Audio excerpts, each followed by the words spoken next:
Welcome student, I'm Ganesan. இன்னைக்கு double இன்டெகிரலோட ஒரு small introduction பார்த்துடலாம். இந்த இன்ட்ரடக்ஷன் அப்புறம் ஒன் பை ஒன்னா நம்ம டிஸ்கஸ் பண்ணலாம். Double integrals. இப்போ இது பார்த்தீங்கன்னா டபுள் இன்டெகிரல் என்ன ஸ்பெஷல் பண்ண போறோம்னா, லைக் சிங்கிள் இன்டெகிரல்னா என்ன பொறுத்தது, ஒரு normal integral function 0 to 2 x டிஎக்ஸ்ன்னு கொடுத்துட்டாங்கன்னா நீங்கள் என்ன பண்ணுவீங்க, இன்டெகிரேஷனில் எக்ஸ் ஸ்கொயர் பை 2 அப்படின்னு போட்டுட்டு லிமிட் வந்து 0 to 2 சப்ஸ்டிட் பண்ணுவீங்க. சப்ஸ்டிட் பண்ணும்போது 2 ஸ்கொயர் 4 by 2, லோவர் லிமிட் 0 விட ஆன்சர் 2ன்னு சொல்லிடுவோம். இதுவே வந்து டபுள் இன்டெகிரல் வரும்போது என்ன ஆகும்னா 2 வேரியபிள் இன்வால்வ் ஆகி வரப்போகுது.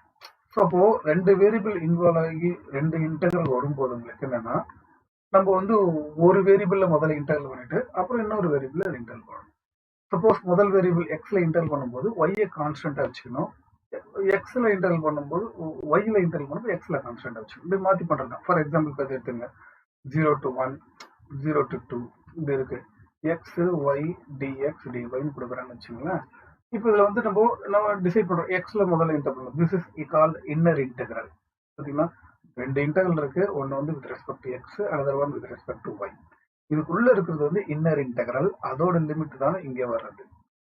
Outer integral with respect to y, அதோட லிமிட் தான் இங்கே வர்றது. ஸோ அதே லாஜிக் தான் இங்கே பார்க்கணும். திஸ் இஸ் இன்னர் இன்டெகிரல், இது அவுட்டர் இன்டெகிரல். இன்னர் இன்டெகிரல் எக்ஸில் இருக்கும்போது அப்போ இன்னர் இன்டெகிரல் இருக்கிற லிமிட் தான், இதுதான் எக்ஸோட limit. Outer integral with respect to ஒய்ல வரும்போது இதோட லிமிட் தான் இங்கே இருக்கிற லிமிட், ஒய்யோட லிமிட் 0 to 1. ஸோ இந்த இன்டெகிரல் பொறுத்த வரைக்கும் x limit 0 to 2, y limit 0 to 1. இதுதான் முக்கியமான விஷயம். ஸோ இப்போ லிமிட் ஐடென்டிஃபை பண்ணணும். ஒரு டபுள் இன்டெகிரலை பொறுத்த வரைக்கும் நீங்கள் என்ன பண்ணணும்னா, லிமிட் வந்து ஃபர்ஸ்ட் வந்து ஐடென்டிஃபை பண்ணிடணும். ஓகே, ஸோ லிமிட் ஐடென்டிஃபை பண்ண பிறகு இதை எக்ஸ் லிமிட்னு ஐடென்டிஃபை பண்ணிட்டீங்க, இது ஒய் லிமிட்னு ஐடென்டிஃபை பண்ணிட்டீங்க. இப்போ எக்ஸ்ல ஃபர்ஸ்ட் இன்டெகிரல் பண்றீங்க. எக்ஸ்ல இன்டெகிரல் பண்ணும்போது நம்ம என்ன பண்ணணும், எக்ஸ்ல இன்டெகிரல் பண்ணும்போது ஒய்யை கான்ஸ்டன்டா எடுத்துக்கிட்டு இன்டெகிரல் பண்ணணும். ஒய்ல இன்டெகிரல் பண்ணும்போது எக்ஸ்ல கான்ஸ்டன்ட் பண்ணணும். அதான் சொல்றேன் பாருங்க. With respect to keeping we first integrate f of x, with respect to x, keeping y as a constant. xல இன்டெகிரல் பண்ணும்போது y ஐ கான்ஸ்டன்ட் வச்சுக்கணும். அதே yல இன்டெகிரல் பண்ணும்போது x ஐ கான்ஸ்டன்ட் வச்சு இன்டெகிரல் பண்ண வேண்டியதான். ஸோ அவ்வளவுதான். இந்த டபுள் இன்டெகிரல்லே 2 டைப் இருக்கு. முதல் டைப் என்னன்னா, இன்டெகிரல் லிமிட் வந்து ரெண்டுமே கான்ஸ்டன்டா இருக்கிற மாதிரி இருக்கிறது வந்து ஒரு டைப். இன்னொன்று வந்து பாத்தீங்கன்னா, ஒரு கான்ஸ்டன்ட் லிமிட், ஒரு வேரியபிள் லிமிட் வரும். வேரியபிள் லிமிட் எப்படி இருக்கும்னா, இன்டெகிரல் 0 to 1 இன்னொன்று 0 to x இருக்கும்.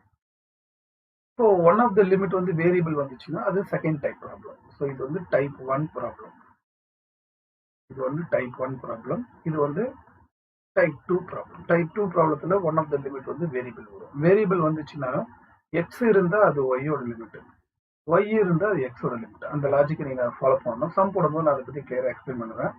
ஸோ இது ஐடென்டிஃபை பண்ண பிறகு இதுதான் ஃபர்ஸ்ட் இன்டெகிரல் நம்ம ப்ரொசீட் பண்ணணும். சரிங்களா? ஸோ இந்த 2 டைப் ஆஃப் ப்ராப்ளத்தை இங்கே டிஸ்கஸ் பண்ண போகிறோம். டபுள் இன்டெகிரலுக்கும் ட்ரிபிள் இன்டெகிரல் ஒன்றும் பெரிய விஷயம் கிடையாது. எப்படி இங்கே 2 வேரியபிள் இருக்கும்போது டபுள் இன்டெகிரல் வந்தால் இன்னொரு வேரியபிள் இசட் இன்க்ளூட் பண்ணிட்டாங்கன்னா அது ட்ரிபிள் இன்டெகிரல். 3 இன்டெகிரலை கொடுத்துட்டு ஒன்று வந்து எக்ஸுக்கு ஒய்க்கு இசட்டுக்கு 3ஆக பிரிச்சுட்டோம்னா அது ட்ரிபிள் இன்டெகிரல். சரிங்களா? ஸோ இதை பேஸ் பண்ண சம் 1 by 1 நம்ம சால்வ் பண்ண ஆரம்பிக்கலாம் இந்த வீடியோவில்.